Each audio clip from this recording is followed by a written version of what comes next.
लक्ष्मण हाकेंनी काल बीडमध्ये जाऊन दांडक्याची भाषा केली। माझं लक्ष्मणरावला सांगणं आहे, तुम्ही लक्ष्मणराव दांडक्याची भाषा करू नका, समाजात तेढ निर्माण करायचं भाषा करू नका, वादविवाद होतील अशी भाषा करू नका। तुम्ही स्वतःला जर खरंच विद्वान समजणार असाल, तुम्ही जर खरेच डिग्र्या घेऊन जर प्राध्यापक असाल, तुमच्याकडे जर खरंच संविधानाचं ज्ञान असेल, तर तुम्ही माझ्यासारख्या एका सर्वसामान्य कार्यकर्त्यासोबत चर्चेला या। पुण्यात आपण बसू कुठेतरी आणि ऑन टीव्ही लाईव्ह कॅमेरा आपण ठेवूया।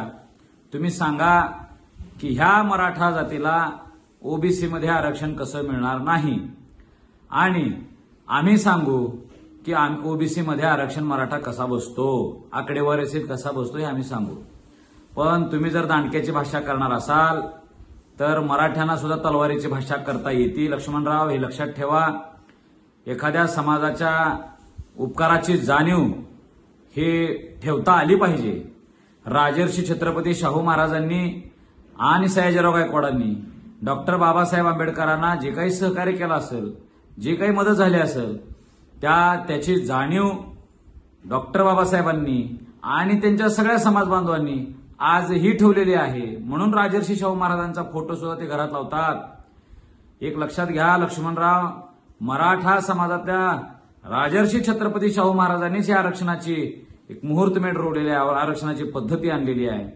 ह्या आरक्षणामध्ये पहिला लाभार्थी हा मराठा जातीतला आहे। 50% आतल्या आरक्षणासाठी तो पहिला लाभार्थी मराठाच होता। बाबासाहेबांनी आम्हाला आरक्षण देण्याचा अधिकार दिलेला आहे। 1994ला आमच्या हक्काचं वाढीव आरक्षण देणारा सुद्धा एक मराठाच होता। ह्या उपकाराची जाणीव अपकारानं फेडताय का? मराठ्यांवर तुम्ही आरोप करताय का?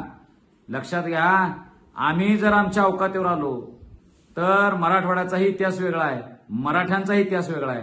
अरे माझ्या गळ्यात माझ्या धनगर समाजाची गुरु आहेत, माळ घातले ते धनगर समाजाचे आहेत। आम्हाला प्रचंड आधार आहे धनगर समाजाचा। आमच्या इथं दंगली होणार नाहीत, तुमचे प्रयोग तिथं करू नका।